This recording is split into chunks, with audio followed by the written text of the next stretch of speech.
Astaghfirullah. Bismillahirrahmanirrahim.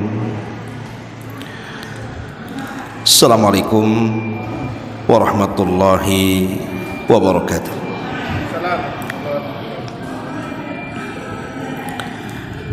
Alhamdulillah wassalatu wassalamu ala Rasulillah wa ala alihi wa sahbihi wa mawalah wa la hawla wa la quwata illa billahi wa ba'du.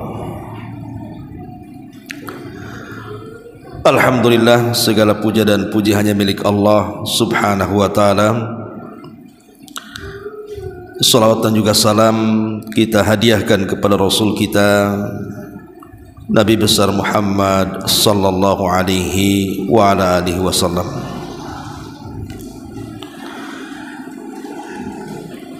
Ma'asyiral muslimat yang dimuliakan Allah subhanahu wa ta'ala, alhamdulillah di pagi duha ini kita bisa duduk bertolabul ilmi di Masjid Nidaul Ilmi. Salawat dan juga salam tentunya kita haturkan kepada Rasul kita Nabi besar Muhammad sallallahu alaihi wa ala alihi wasallam. Ma'asyiral muslimat yang dimuliakan Allah subhanahu wa ta'ala, karena 1-2 hari lagi insyaallah kita akan menghadapi bulan Ramadan, maka kajian di pagi menjelang siang ini kita akan membahas tentang seputar Ramadan, supaya ada bekal bagi ibu-ibu menghadapi bulan Ramadan. Di dalam sebuah hadis Nabi sallallahu alaihi wasallam bersabda, "Idza ja'akum Ramadan futihat abwabul jannah wa ghulliqat abwabun niran wa suffidati syayatin." Apabila datang bulan Ramadan, maka seluruh pintu-pintu sorga akan dibuka dan seluruh pintu-pintu neraka akan ditutup dan setan-setan akan dibelenggu. Hadis ini selalu dibaca Nabi sallallahu alaihi wasallam apabila datang menjelang Ramadan sebagai bentuk tabsyir, menghabar gembirakan kepada para sahabat dan umatnya bahwa bulan Ramadan itu bulan yang luar biasa, bukan bulan biasa. Karena Nabi sallallahu alaihi wasallam menjadikan bulan Ramadan adalah bulan yang sangat istimewa, maka sudah seyogianya bagi kita umatnya juga menjadikan bulan ini adalah bulan yang istimewa. Jangan sampai kemudian kita samakan Ramadan dengan bulan-bulan di luar Ramadan, karena bulan Ramadan itu penuh dengan keistimewaan dan kemuliaan di dalamnya. Inilah yang kita akan bahas, apa keistimewaan bulan Ramadan, sehingga Allah subhanahu wa ta'ala pilihkan bulan Ramadan ini khusus untuk umat Islam dan tidak diberikan kepada agama-agama di luar daripada Islam. Ma'asyiral muslimat yang dimuliakan Allah subhanahu wa ta'ala, yang pertama, kenapa bulan Ramadan itu bulan yang sangat mulia? Karena di bulan ini Allah subhanahu wa ta'ala turunkan Al-Quran, dan itu banyak sekali di dalam Al-Quranul Karim yang menjelaskan tentang turunnya Al-Quran itu di bulan Ramadan. Sebut saja dalam surah Al-Baqarah, Allah subhanahu wa ta'ala berfirman, Syahru Ramadhan alladhi unzila fihi Al-Quran. Bulan Ramadan adalah bulan diturunkannya Al-Quran. Dan lebih khusus lagi Allah subhanahu wa ta'ala mengatakan, Inna anzalnahu fi laylatil qadr. Sesungguhnya kami turunkan Al-Quran itu di malam Lailatul Qadar.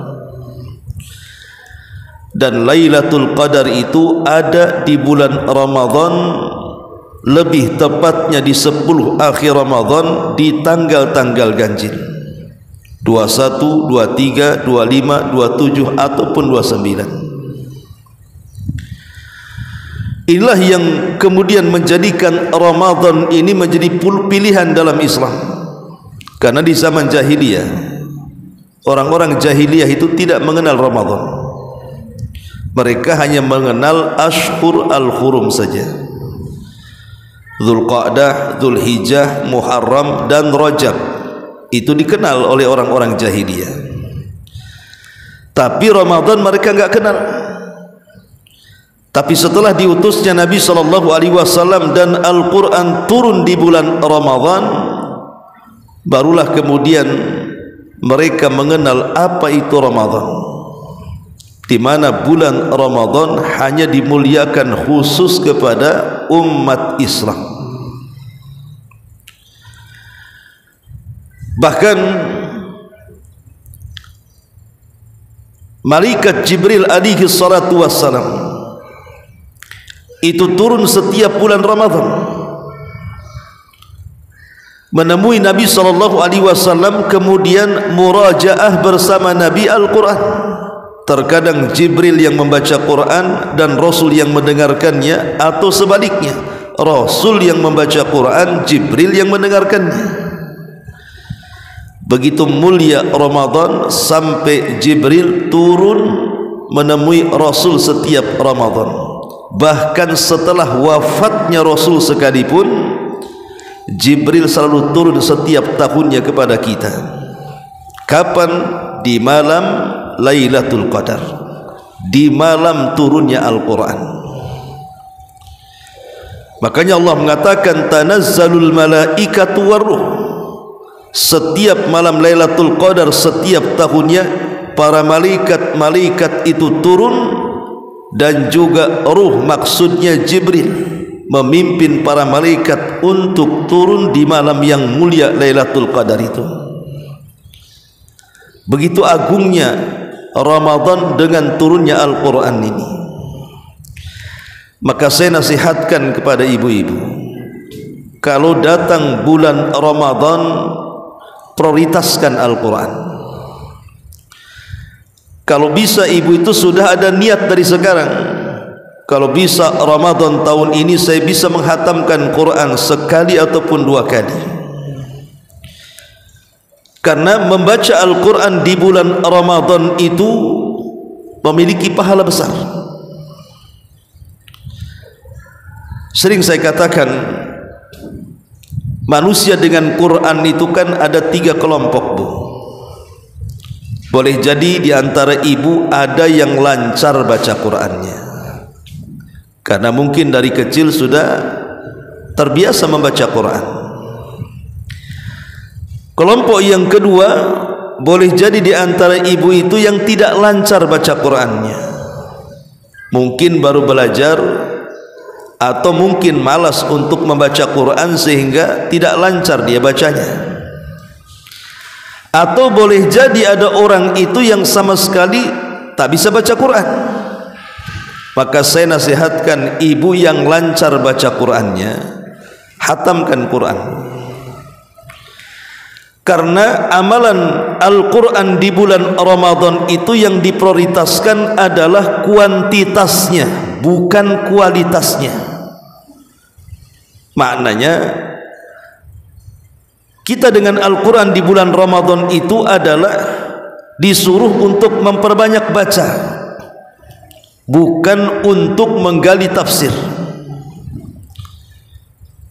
Itulah yang kemudian dicontohkan oleh para ulama salaf. Contoh umpamanya Imam Syafi'i. Imam Syafi'i itu kalau datang bulan Ramadan dia hatamkan 60 kali hatam. Berarti Imam Syafi'i itu menghatamkan Al-Quran satu hari di bulan Ramadan, siang satu kali, malam satu kali. Makanya kalau habis bulan Ramadan 60 hatam Imam Syafi'i membaca Quran.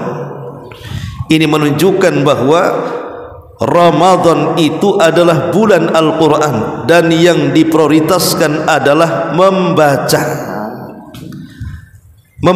Al-Quran sebanyak-banyaknya.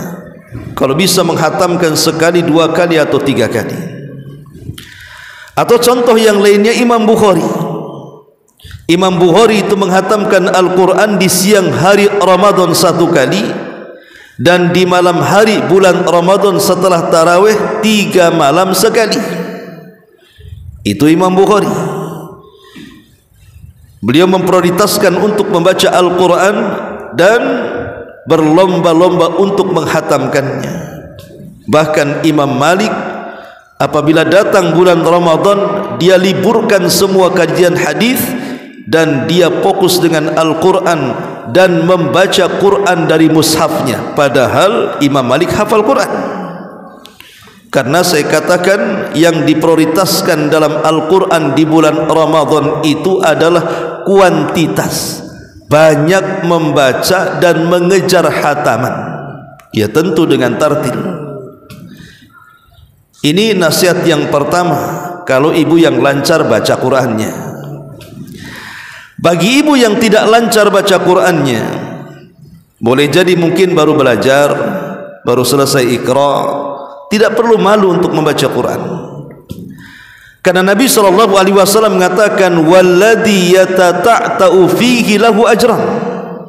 Orang yang tertatih-tatih membaca Quran, boleh jadi masih bingung nyambung-nyambungkan huruf, boleh jadi mungkin belum fasih makhrajnya, boleh jadi mungkin baru meraba-raba, tidak apa-apa, baca saja, tidak usah mikir hatam. Karena orang yang tertatih-tatih membaca Quran, kata Rasul, lahu ajran, tetap dapat pahala, bahkan 2 lagi pahalanya, pahala membaca Quran dan pahala kesungguhan saat membaca Quran.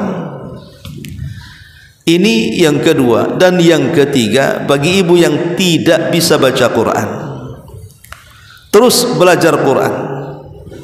Tapi kalau sama sekali tidak bisa baca, maka cukup mendengarkan saja.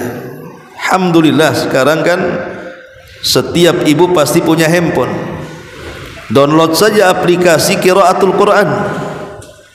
Kemudian setiap hari ibu mendengarkan Al-Quran dari awal sampai akhir. Kalau sudah selesai, dengarkan dari awal sampai akhir, dan begitu seterusnya.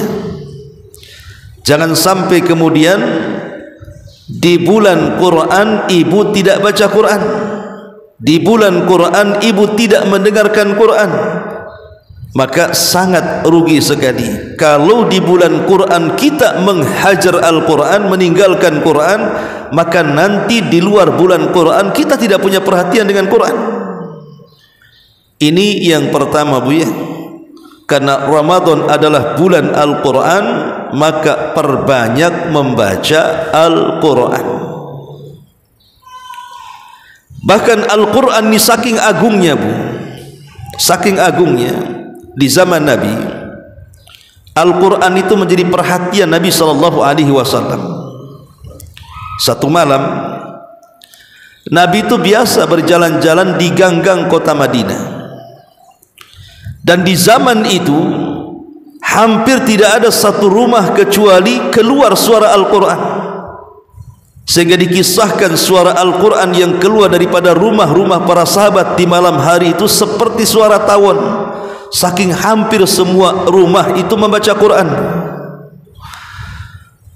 Satu malam Nabi SAW berjalan, rupanya dia tertarik dengan satu rumah karena bacaan Qur'annya itu sangat indah sekali.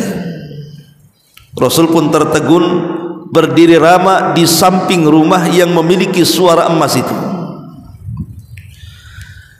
Tanpa sadar Rasul berdiri sudah hampir mendekati fajar tuh. Maka Rasul pun bergegas kemudian pulang karena dia harus mengimami solat subuh di Masjid Nabawi. Selesai solat, maka Rasul memanggil pemilik suara emas itu. Rupanya pemilik suara emas itu adalah Abu Musa al-Ash'ari radhiyallahu anhu. Maka Rasul memuji Abu Musa dan mengatakan, "Ya Aba Musa, semalam aku mendengarkan suaramu di samping rumahmu." Kaget Abu Musa al-Ash'ari dan mengatakan, "Sungguh engkau mendengarkan bacaanku semalam ya Rasulullah?" Kata Rasul, "Iya." Maka Abu Musa mengatakan, "Kalau seandainya aku tahu engkau mendengarkan suara bacaan Qur'anku, tentu aku akan lebih memperindah lagi bacaanku." Kata Nabi SAW kepada Abu Musa, "Ya Aba Musa, la sautuka kamizmar min mazamiri ali Daud." Wahai Aba Musa, suaramu sungguh indah seperti Daud ketika taranum dengan zaburnya. Lihat bagaimana Nabi SAW punya perhatian dengan Quran. Dan apabila Nabi SAW mengutus sebuah pasukan, maka Nabi SAW akan menjadikan pemimpin pasukan perang itu tidak dilihat dari skill perangnya. Rasul tidak mengatakan kamu bisa memanah, Rasul tidak mengatakan kamu bisa menombak, Rasul tidak mengatakan apakah kamu bisa berperang, sudah berapa orang yang kau bunuh, kamu bisa bela diri atau tidak. Bukan itu yang ditanyakan pertama Nabi kepada yang akan memimpin pasukan perang apabila Rasul mengirim sebuah sariyah pasukan tanpa kehadirannya. Tapi Rasul bertanya kepada para sahabat yang diutusnya, "Kam hafidtum min kitabillah?" Berapa banyak Quran yang kalian hafal?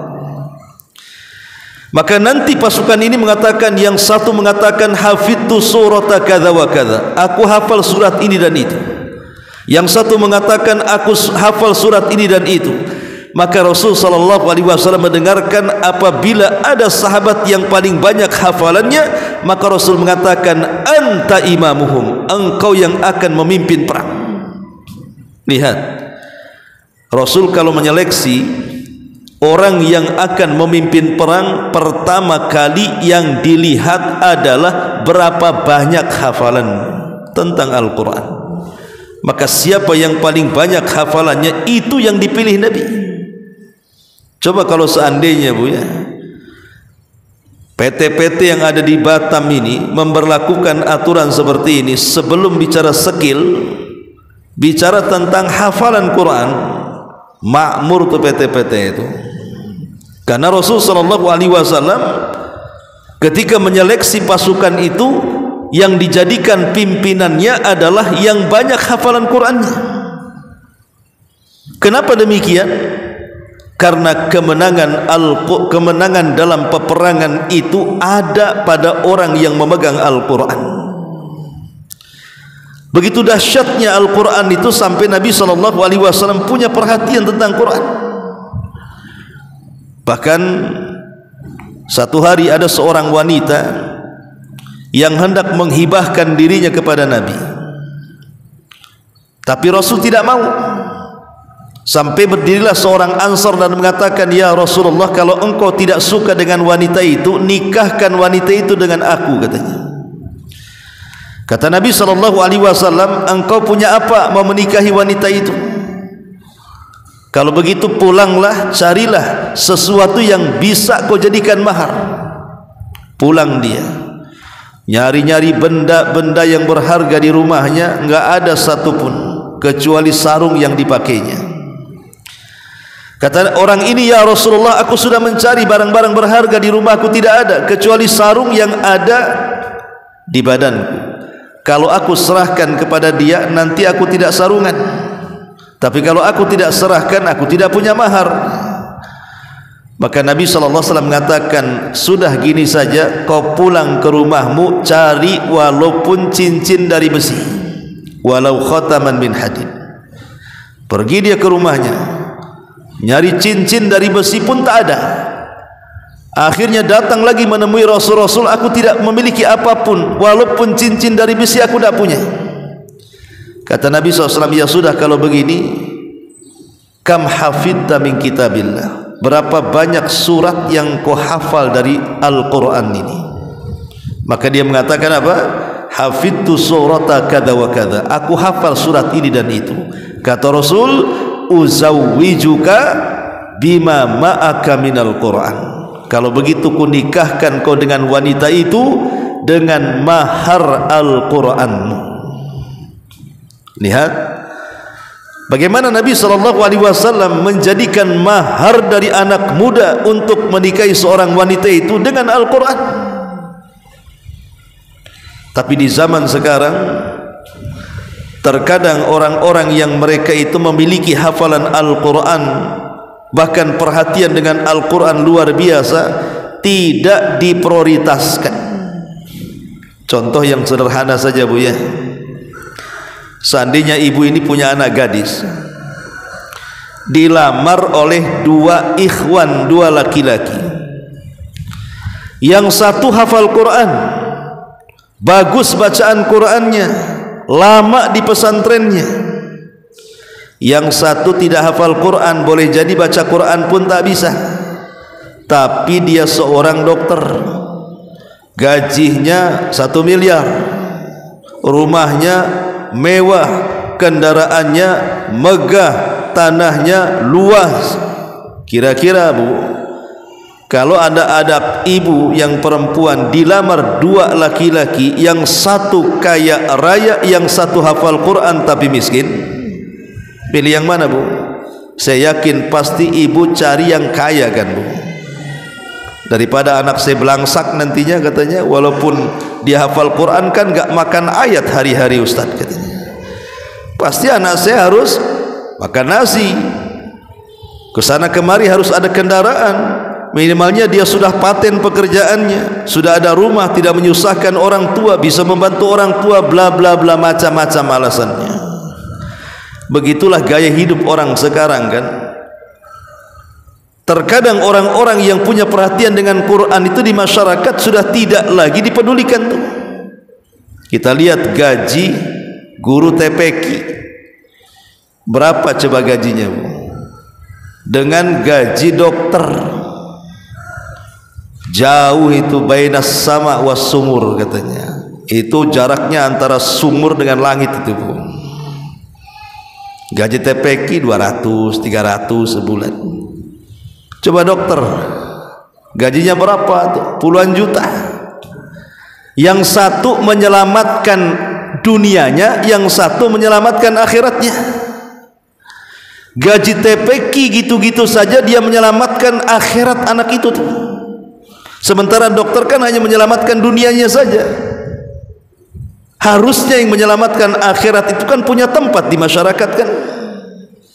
Contoh, ada orang konsultasi sama dokter kan Bu, belum dikasih resep, baru tanya-tanya penyakit 300, 200. Coba ibu konsultasi sama saya pakai WA, Ustadz bagaimana hukum ini, hukum itu, kira-kira ibu transfer uang nggak sama saya?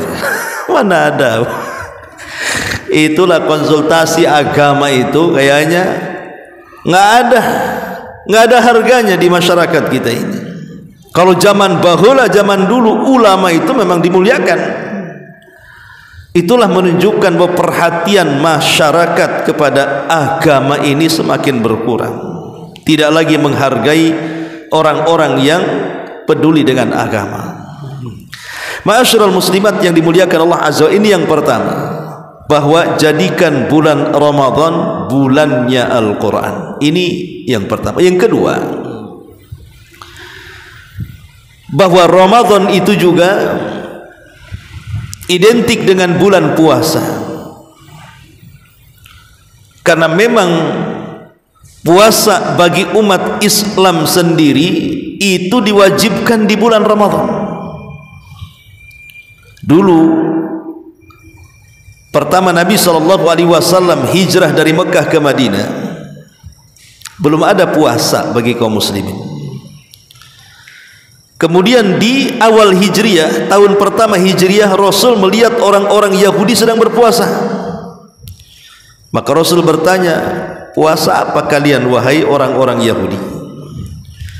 Maka orang-orang Yahudi mengatakan, ini adalah puasa tanggal 10 Muharram dikarenakan Nabi kami Musa diselamatkan Allah dari kejaran Fir'aun dan tentaranya. Saat Nabi Musa diselamatkan, Fir'aun ditenggelamkan bertepatan tanggal 10 Muharram, maka Musa pun berpuasa karena bersyukur kepada Allah. Maka kami juga sama mengikuti puasa Nabi Musa. Ketika kemudian Rasul mendengar alasan orang Yahudi kenapa mereka berpuasa, maka Rasul pun ikut-ikutan berpuasa. Bukan karena mengikuti Yahudi, tidak, tapi karena mengikuti alasan orang Yahudi. Ketika alasan orang Yahudi puasa mereka demi memuliakan Nabi Musa, maka Rasul mengatakan, ana ahaqqu bi Musa, aku lebih berhak memuliakan Musa dibandingkan kalian. Makanya Rasul kemudian berpuasa tanggal 10 Muharram dan memerintahkan sahabatnya untuk puasa tanggal 10 Muharram. Itulah puasa pertama dalam Islam, puasa tanggal 10 Muharram, dan hukumnya wajib.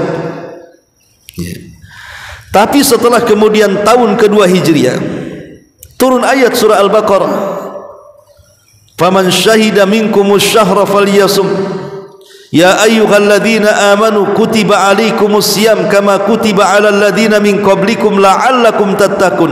Turun tentang perintah puasa.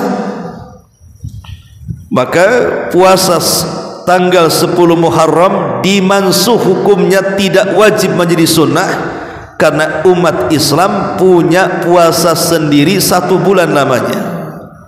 Mulai 1 Ramadan sampai akhir Ramadan diwajibkan bagi umat Islam. Tetapi awal kewajibannya tidak ada paksaan kepada para sahabat. Yang mau puasa silahkan, yang tidak puasa tidak apa-apa. Tapi bagi yang tidak puasa harus bayar fidyah. Itu di permulaan perintah puasa. Dan diperintahkan kalau mereka berpuasa, maka ketika datang waktu maghrib, maka mereka tidak boleh tidur. Kalau sampai tidur setelah maghrib, maka setelah tidur dilarang makan dan dilarang minum serta dilarang menggauli istrinya. Tentu hal ini membuat berat para sahabat. Akhirnya turun ayat, uhilla lakum lailatas siyam ar-rafathu ila nisaikum. Turun ayat pemansuhan hukum itu, bahwa siapapun yang puasa sampai maghrib, setelah maghrib sampai terbit fajar, silahkan makan, silahkan minum, silahkan gauli istri-istri kalian. Memang agak berat permulaan orang yang berpuasa itu, tapi setelah itu Allah tahu kadar kemampuan manusia, makanya Allah ringankan. Yang ingin saya nasihatkan dalam puasa ini, saya kira insya Allah saya, ibu-ibu atau siapapun yang mengaku Islam, kalau datang bulan Ramadan mesti puasa lah ya. Tapi yang ingin saya katakan, Bu, orang berpuasa ini kan ada 3 macam. Pertama, orang yang hanya sekedar memperhatikan perutnya saja. Itulah yang disebut dengan saumul awam, puasanya orang-orang awam. Apa maksudnya? Puasa orang awam itu, pertama, dia hanya sekedar menahan lapar, menahan haus, menahan syahwat, tanpa peduli mau dapat pahala mau tidak. Dan ini puasa kebanyakan. Kebanyakan manusia berpuasa hari ini itu tidak peduli soal pahala. Yang penting dari terbit fajar sampai terbenam matahari, saya tidak makan, saya tidak minum, saya menahan syahwat dengan pasangan, ya sudah selesai. Ini puasa yang seperti ini, Bu, ini tidak akan berpahala. Jadi hanya sekedar menggugurkan kewajiban saja. Sebab puasa orang yang seperti ini biasanya mereka masih suka melakukan kemaksiatan. Yang penting tidak batal. sehingga mereka masih ghibah, masih dusta, matanya masih melihat yang haram, telinganya masih mendengar yang haram, nggak peduli, karena dikiranya yang penting menahan lapar, menahan dahaga, menahan syahwat, selesai. Mau gibah mau apa terserah. Kan gibah tidak membatalkan puasa, Ustaz. Iya, gibah tidak membatalkan puasa, tapi menghilangkan pahala puasa.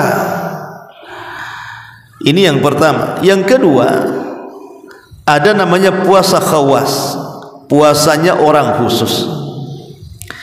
Puasanya orang khusus itu bukan hanya sekedar berpuasa perutnya, tapi juga berpuasa pandangannya, berpuasa pendengarannya, berpuasa lisannya, berpuasa tangan dan kakinya. Satu sisi mungkin dia sudah menahan lapar, menahan haus, menahan syahwat, tapi dia berusaha menahan pandangannya juga.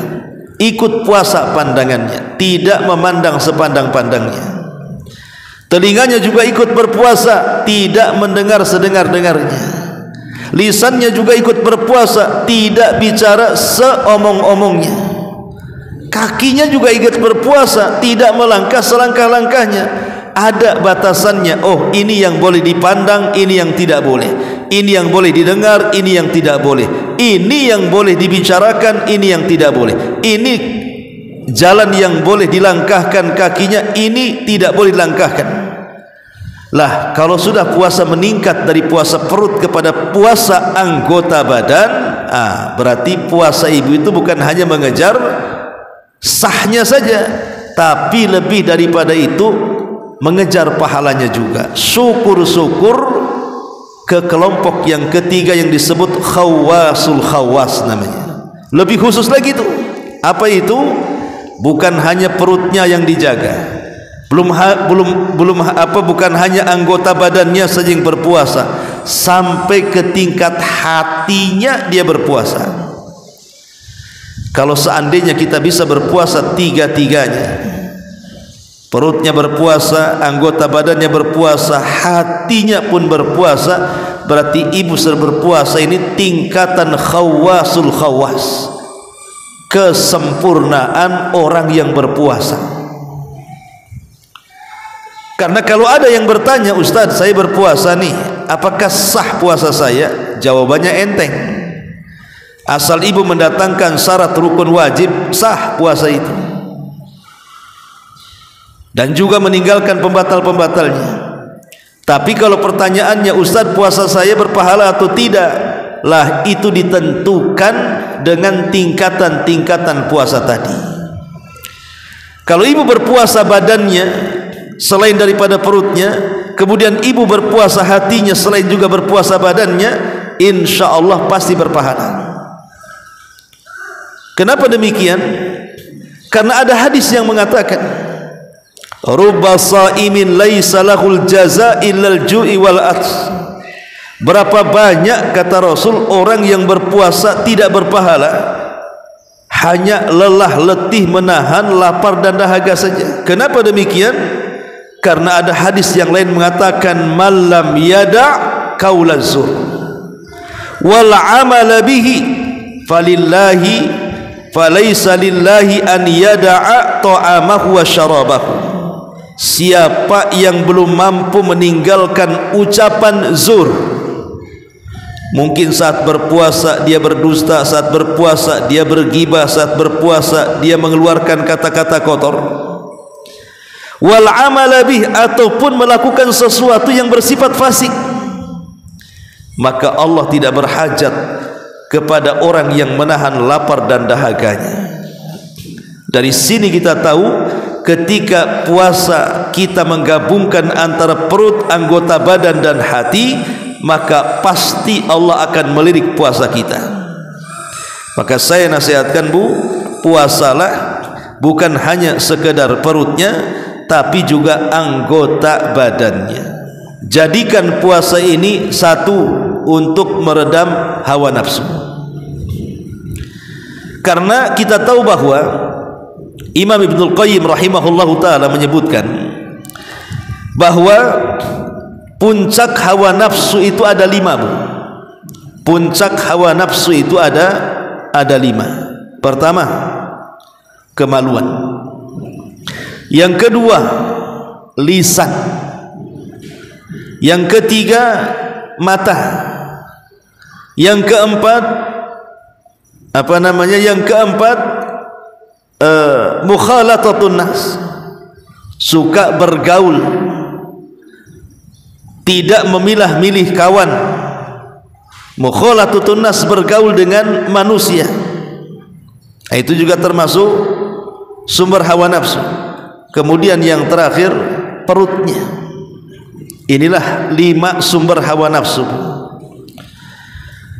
Adapun kemaluan, maka puasa bisa menekannya. Makanya ketika Rasul memerintahkan anak-anak muda untuk menikah bagi yang sanggup, maka yang tidak sanggup, kata Rasul, berpuasa, karena itu bisa menekan hawa nafsunya. Yang kedua, perutnya. Kebanyakan minum. Ini adalah sumber hawa nafsu. Karena biasanya kalau orang kekenyangan, kalau orang kemudian makannya banyak, minumnya banyak, umumnya malas. Kalau sudah malas ngantuk, kalau sudah ngantuk pasti dia tidur tuh. Makanya saya sayangkan kadang-kadang ada orang yang berpuasa itu puasanya kayak balas dendam, Bu. Nanti jam 5 udah keluar pakai motor. Kemana? Ke pasar kaget, Bu. Motor itu berangkat kosong, tapi pulang semua makanan iftar itu ada di setir kanan, ada di setir kiri, ada di tengah, belum lagi di belakang dicentel-centel, bukan? Macam-macam makanan dibawa. Nanti kalau sudah sampai rumah, dijejer-jejer tuh di meja tuh. Ketika azan berkumandang, makanan yang ada di meja semuanya pindah ke perut. Coba bayangkan. Ini kan masalah, Bu. Padahal sebenarnya puasa itu kan menekan hawa nafsu. Hawa nafsu perut, kata Imam Ibnul Qayyim. Kalau seandainya kemudian puasa tidak menekan hawa nafsu perut, nanti sama saja akhirnya. Harusnya 1 bulan Ramadan itu servis daripada 11 bulan, karena terlampau banyak penyakit dalam perut kita itu nggak ada manfaatnya jadinya kan. Sama lah, Bu, kalau ibu punya mobil 11 bulan kita pakai, kemudian kita masukkan 1 bulan ke dealer service, pasti kalau kita pakai lagi kayak baru lagi itu, Bu. Lah puasa itu seperti itu, Bu. 11 bulan itu kan macam-macam tuh makanan yang ibu masukkan, rendangnya, opornya, rawonnya gitu ya, yang panasnya, yang dinginnya, yang manisnya, yang asinnya, yang pahitnya, semua masuk. Isinya sudah racun semua. Apalagi makanan di zaman sekarang kan, Bu, kalau tidak ada kimianya itu tidak makanan tuh, isinya racun semua. Lah Allah Subhanahu wa ta'ala kasih kesempatan menyervis perut kita ini 1 bulan tuh. Bagaimana tidak coba 1 bulan kita berpuasa? Jangankan 1 bulan. Lihat kalau ibu medical check up ke dokter, itu kan disuruh jangan makan pagi tuh. Alasannya kalau makan pagi nanti darahnya kotor. Kalau tidak makan darahnya bersih. Lah bayangkan puasa sehari saja membersihkan darah, ini 1 bulan tuh.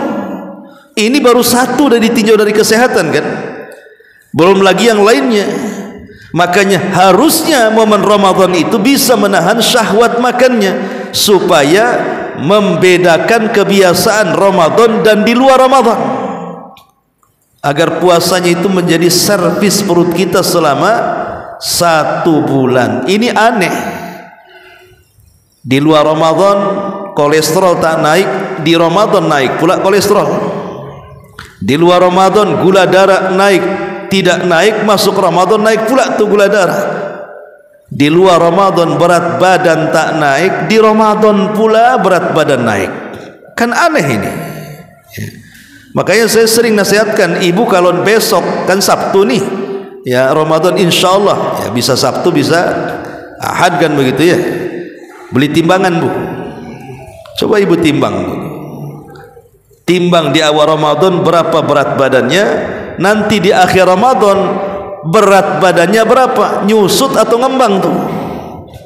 Kalau ngembang berarti ibu ya belum bisa nahan syahwat makannya itu, Berarti itu namanya puasa balas dendam, Bu. Seolah-olah ibu katakan di siang hari, nggak apa-apa aku lapar katanya, nanti awas kalau datang maghrib. Itu kan masalah, Bu, kalau ngomong begitu tuh. Jadi jangan sampai di siang hari mati-matian kita menahan lapar, di malam hari mati-matian kekenyangan. Kalau sudah begitu nanti sholat tarawihnya bermasalah. Maka puasa itu bisa menahan hawa nafsu perut harusnya, ya. Kemudian yang ketiga, hawa nafsu yang ketiga adalah lisan. Orang yang berpuasa itu bisa menahan lisannya, karena biasanya orang yang berpuasa itu kan bukan bawaannya itu haus. Kalau bawaannya haus berarti malas bicara. Kalau sudah malas bicara, ya malas juga mau gibahin orang kan.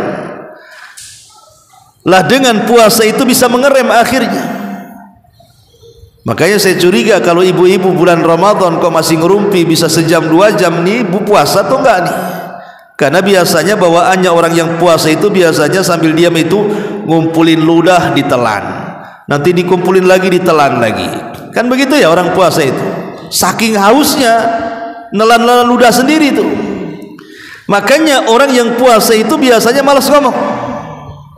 Dari sini juga nafsu yang ada pada lisan itu sebenarnya bisa diatasi dengan puasa. Begitu juga hawa nafsu mata, fudulul manam, kata ulama, banyak tidur. Karena biasanya orang lapar itu susah tidur. Berarti hawa nafsu yang ada di mata bisa ditekan dengan puasa. Termasuk yang terakhir mukhalatatun nas, bergaul dengan manusia. Kalau di luar Ramadan bisa jalan sana jalan sini dengan kawannya, bisa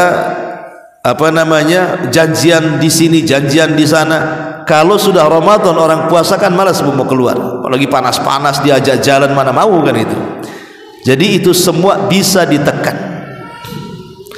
Kalau seandainya kemudian sumber-sumber hawa nafsu ini bisa ditekan dengan puasa, wajar kalau seandainya hikmah dari puasa itu melahirkan takwa, la'allakum tattaqun, agar kalian bertakwa.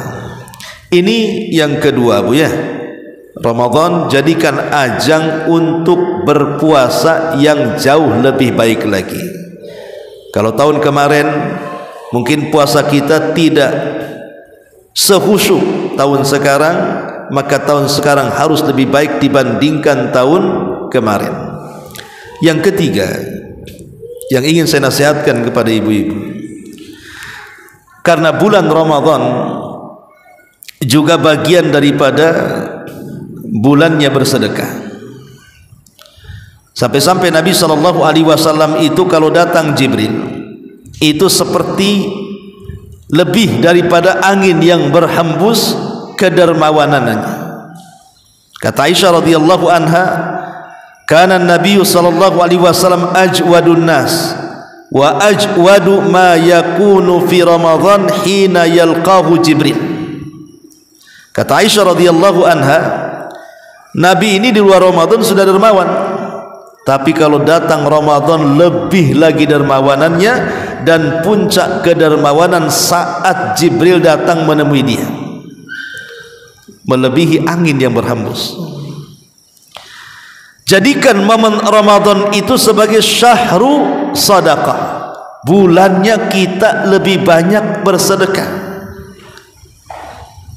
Anas ibn Malik radhiyallahu anhu sampai mengatakan, menukilkan sabda Nabi SAW, afdalus sadaqati sadaqatu fi Ramadan, seafdal-afdalnya sedekah adalah sedekah di bulan Ramadan.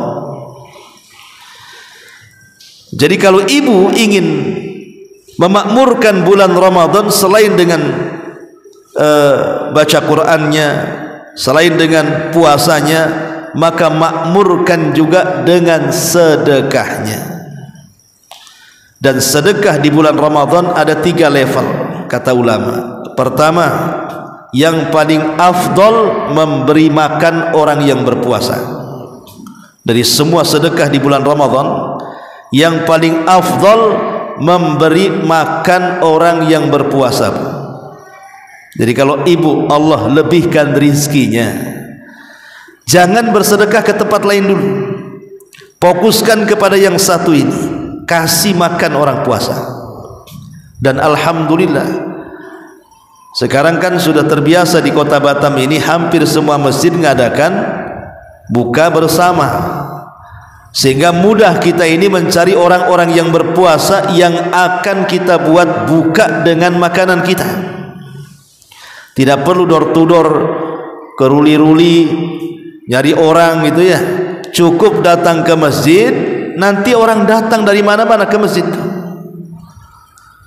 Dan pahalanya besar, kata Nabi SAW, man fattara sha'iman kana lahu ajru sha'im. Siapa yang memberi makan orang yang berpuasa, maka dia mendapatkan pahala orang yang berpuasa tanpa mengurangi pahala dia sedikit pun. Lihat, jadi kalau ibu bisa memberi makan 30 orang, berarti seolah-olah ibu itu berpuasa 30 hari. Padahal ibu tak puasa kan, hanya ngasih makan orang yang berpuasa. Tapi jangan dijadikan dalil, saya nggak puasa Ustaz, saya mau ngasih makan orang puasa saja. Nah, ini nggak bisa, Bu ya. Kalau ibu tidak puasa dosa besar, karena puasa bulan Ramadan itu rukun daripada rukun-rukun Islam. Intinya bahwa sedekah yang paling agung di bulan Ramadan adalah memberi makan orang yang berpuasa. Syukur-syukur kalau orang yang berpuasa ini miskin orangnya. Seperti Ibnu Umar dikisahkan, beliau tidak akan berbuka kecuali ada orang miskin yang ikut makan bersamanya. Jadi setiap hari Ibnu Umar itu mencari orang. Kalau sudah mendekati maghrib, dia cari orang miskin, siapa yang paling miskin, dibawa, digeret ke rumahnya, suruh buka sama-sama. Bahkan ada seorang sahabat, saya lupa namanya, setiap hari dia harus memberi makan 50 fakir miskin. Dan ini menunjukkan bahwa seafdol-afdolnya sedekah di bulan Ramadan menyediakan iftar. Ya, menyediakan iftar, Bu. Dan kalau bisa berlomba-lomba dalam memberi makan iftar itu, bukan hanya memberi makan gitu saja, Bu ya. Kalau bisa yang bergizi, yang enak, yang membuat orang yang berpuasa tertarik dengan makanan ibu. Kalau aqua gelas sudah banyak lah, Bu ya. Apalagi ada yang nyumbang banyak, nanti ibu kasih ke masjid nggak diminum 1 bulan, malah sampai Syawal tak diminum tuh. Kalau aqua gelas tuh, ya minimalnya buatlah minuman-minuman itu kayak pelangi, Bu. Nampak merahnya, nampak kuningnya, nampak hijaunya, kan penasaran orang puasa tuh. Apalagi memang enak, pasti ditunggu lagi besoknya kan. Begitu juga makanan itu, pasti makanan-makanan yang aneh-aneh, yang lezat-lezat itu yang diburu tuh. Enak tuh katanya, itu makanan uminya siapa? Oh, Ummu Anu. Itu pun jadi rangsangan tuh. Ini yang pertama, Bu. Yang kedua, sedekah yang terbaik setelah memberi makan orang yang berpuasa adalah memberi makan orang yang sahur. Memberi makan orang yang sahur. Alhamdulillah hampir setiap masjid, saya kira di kota Batam ini, ada orang itikaf. Lah itu kesempatan kita memberi makan orang yang sahur itu. Datang saja ke pengurusnya, Pak, saya titip uang sahurnya orang-orang yang itikaf, saya yang tanggung, tolong uang ini berikan makanan sahur untuk mereka. Alhamdulillah Allah mudahkan, ya. Allah mudahkan memberi makan sahur sekarang kan, karena hampir setiap masjid orang buat itikaf tuh. Kemudian yang ketiga, baru sedekah secara umum. Mungkin memberi baju kepada anak yatim supaya nanti lebarannya dia senang, memberi makan membantu orang-orang fakir, miskin, dan begitu seterusnya. Maka itu level ketiga. Level pertama memberi makan orang yang puasa, level kedua memberi makan orang yang sahur, dan level ketiga secara umum sedekah, ya mungkin untuk pembangunan masjid, untuk pembangunan musola, untuk pembangunan madrasah, pesantren, dan yang semacamnya. Ma'asyiral muslimat yang dimuliakan Allah Subhanahu wa taala. Jadi bulan Ramadan adalah bulannya bersedekah. Yang namanya sedekah, Bu, itu kan ada dua ya. Ada sedekah materi, ada sedekah non materi.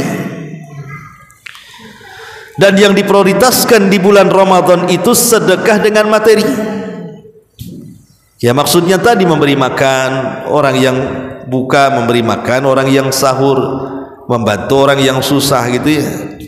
Tapi kalau Allah takdirkan saya tidak sanggup Ustaz, untuk makan sendiri saja saya tak bisa, maka ibu bisa bersedekah dengan non materi. Seperti apa? Seperti menyebarkan salam, tersenyum kepada saudaranya. Bukankah Rasul yang mengatakan tabassumuka fi akhika shadaqah? Lemparan senyummu kepada saudaramu itu sedekah. Mengajak manusia kepada kebaikan.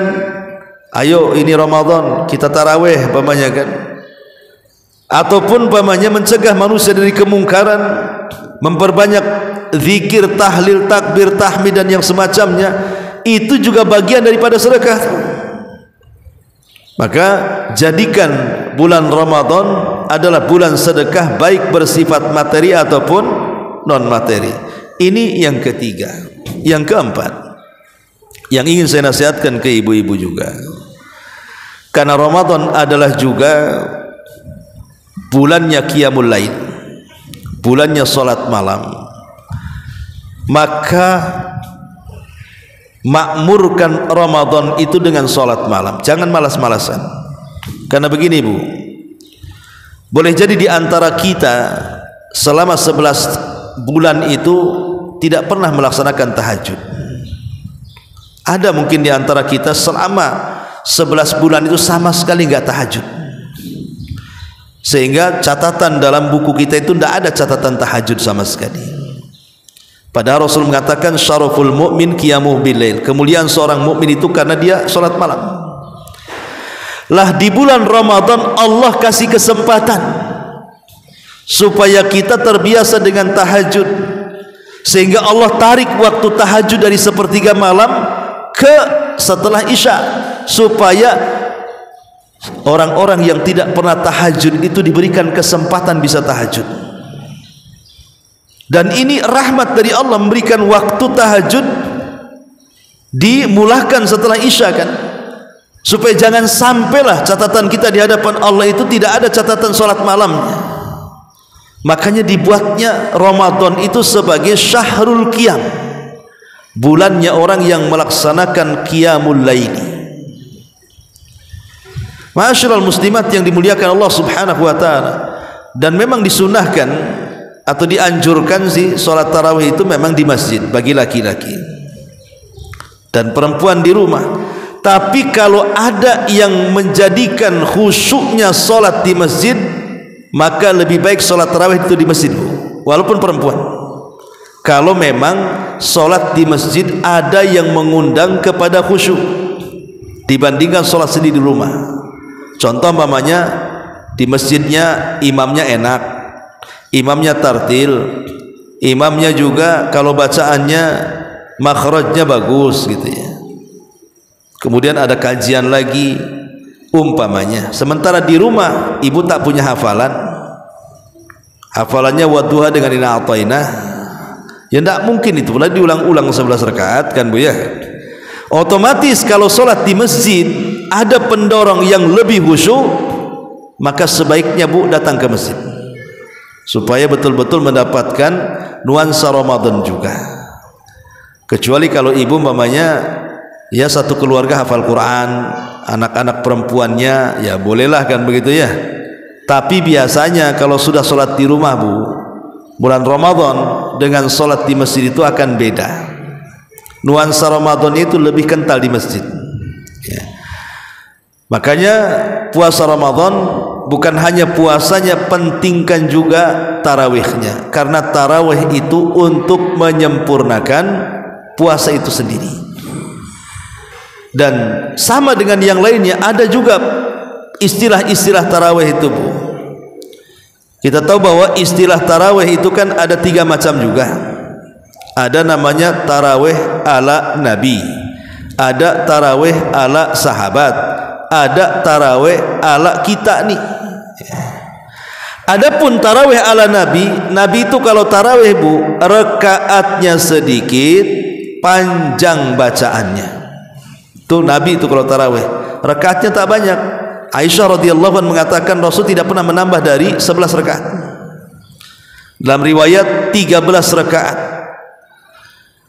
Jadi tarawihnya Rasul itu sedikit rakaatnya, panjang bacaannya. Dan itu pernah disaksikan Hudzaifah ibnul Yaman, pernah sholat di belakang Nabi. Rasul membaca dalam satu rakaat itu 3 surat berturut-turut, Al-Baqarah, Al-Imran, An-Nisa. Bayangkan 3 surat berturut-turut, Al-Baqarah, Al-Imran, An-Nisa, baru ruku. Itu satu rakaat. Gimana kalau 11 rakaat? Saya yakin Bu, kalau seandainya imamnya kayak Nabi, satu rakaat 3 surat, bukan kul huwallah, kul a'udzu birabbin nas, kul huwal falaq, bukan, maksudnya Al-Baqarah, Al-Imran dan An-Nisa. Saya kira ibu risen mungkin sholat di masjid, di rumah aja kan begitu ya. Tapi itulah Nabi mengajarkan sholat malam itu memang seperti itu, dipanjangkan bacaannya, sedikit rakaatnya. Yang kedua, tarawih ala sahabat dibalik, mereka banyak rakaatnya tapi disederhanakan bacaannya. Makanya Umar bin Khattab pernah memerintahkan Ubay ibn Ka'ab dan Tamim Ad-Dari untuk menjadi imam manusia, rakaatnya 21, pakai 21 rakaat. Tapi sahabat mengatakan sesederhananya bacaan para sahabat dimulai daripada ba'da isya, diakhiri menjelang fajar. Itu sudah paling sederhana tuh bacaannya tuh. Tapi satu malam suntuk mereka sholat. Hebatnya para sahabat. Celakanya ada tarawih ala ibu-ibu, ala kita, ya, sudah pendek bacaannya, kemudian juga ambil yang sedikit rakaatnya, dibuat cepat kilat pula gerakannya. Nah ini kan masalah nih, ya. Pendek bacaannya, sedikit rakaatnya, kilat gerakannya. Nah, itu. Kalau bisa 7 menit 23 rakaat. Seperti yang di YouTube tuh. Saya perhatiin yang di YouTube itu Bu, ibu bisa buka YouTube tuh Bu. Salat tarawih tercepat di dunia itu, diketiknya seperti itu. Salat tarawih tercepat di dunia hanya ada di Indonesia. Itu 7 menit 23 rakaat Bu. Saya perhatiin Bu, bacaan tarawihnya itu Bu, yang kedengaran cuma 2, Dhalin sama Amin. Kapan baca ininya, suratnya tuh? Itu aja tuh. Kemudian baru ruku sudah itidal, baru itidal sudah sujud. Kapan dia bacaannya? Nggak ada tumaninah sama sekali. Luar biasa gitu. Tapi banyak pula yang tarawih kayak gitu tuh Bu. Banyak Bu. Ya kalau seandainya usia-usia 70 tahun, 80 tahun ikut di belakang imam kayak gini Bu, nggak sakit pinggang tuh. Ya, jadi tarawih itu janganlah ikut cara manusia, ikut cara Nabi atau cara sahabat.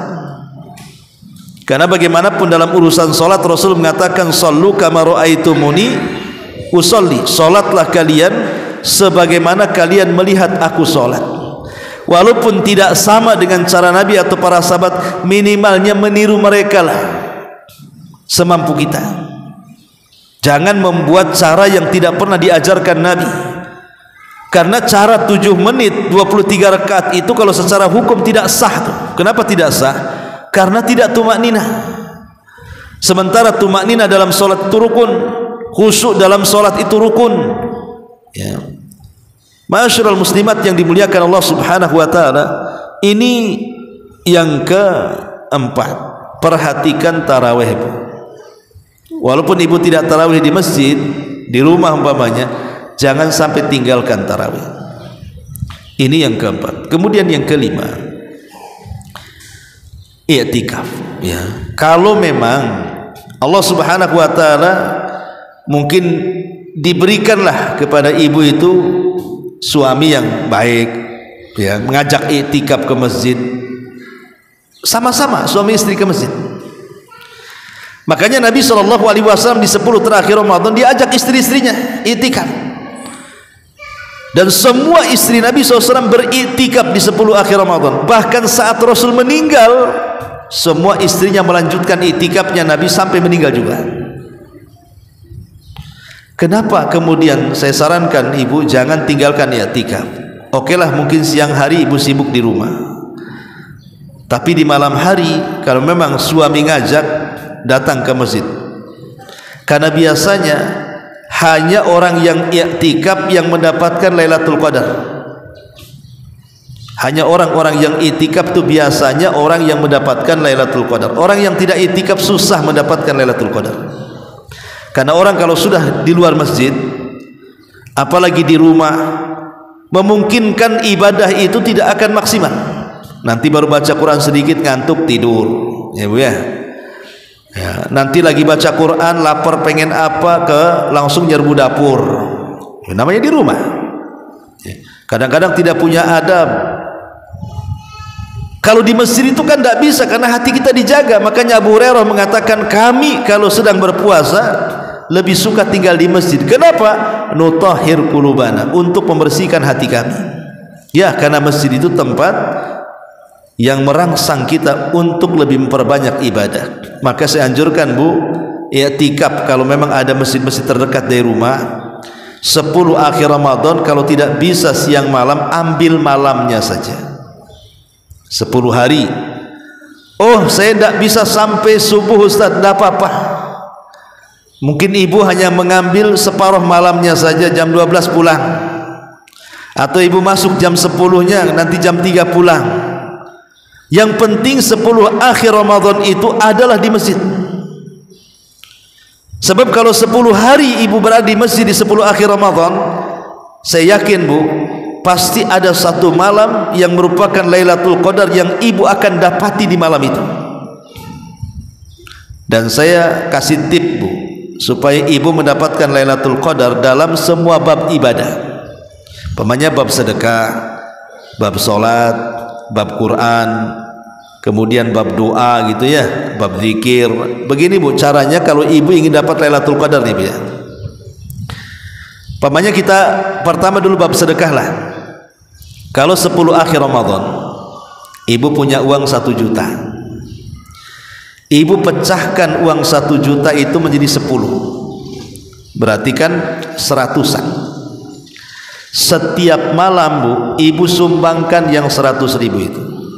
Tanggal 10 100, tanggal 20 100, 21 100, 22 100, 23 100 sampai tanggal 30. Saya yakin Bu, dari 10 kali ibu bersedekah, tidak mungkin yang 100.000 tidak bertepatan dengan Lailatul Qadar. Mustahil. Kan 10 akhir Ramadan kan mesti ada satu malam itu Lailatul Qadar.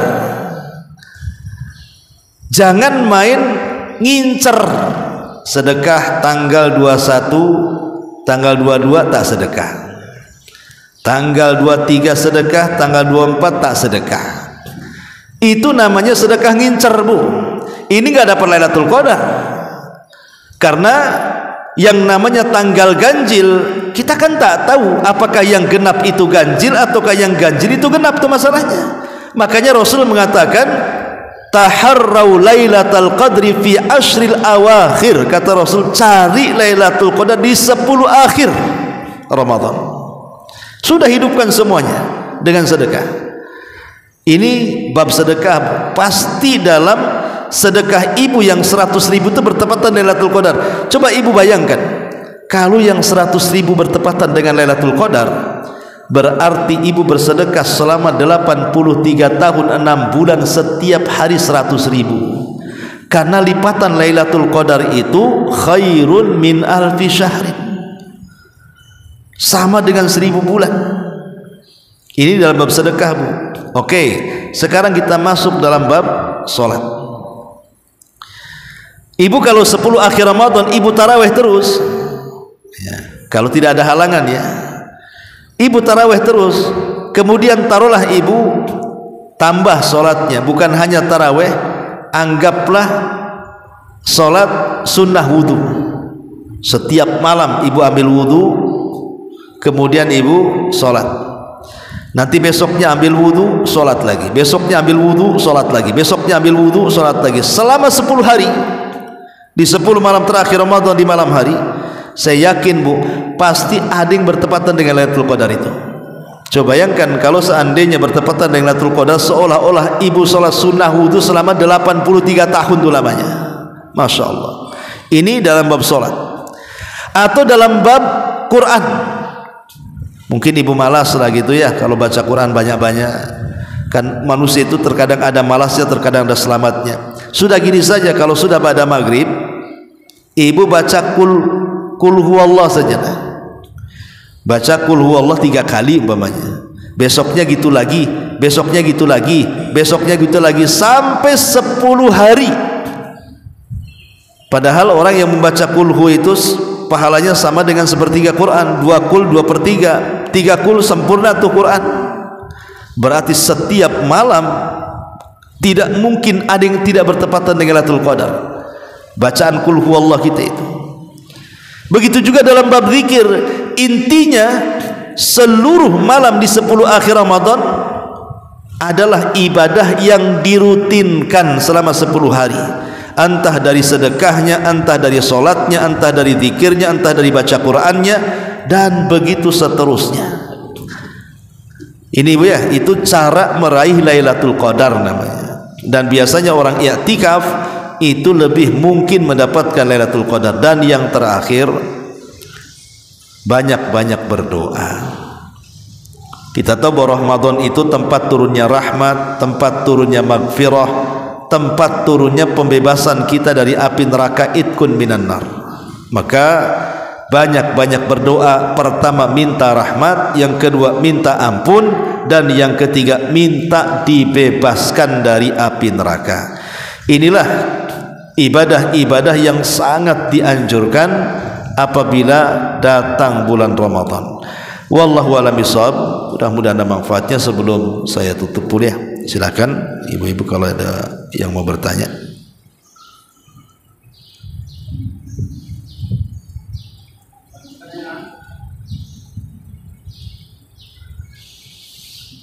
Iya, sudah paham semuanya insyaallah. Ya, mudah-mudahan Allah Subhanahu wa taala memberikan usia kepada kita sehingga kita berjumpa dengan bulan Ramadan dan kita bisa istiqomah menjadikan Ramadan penuh dengan pahala. Subhanakallahumma bihamdika asyhadu an la ilaha illa anta astaghfiruka wa atubu ilaik. Allahu ta'ala alam. Assalamualaikum warahmatullahi wabarakatuh.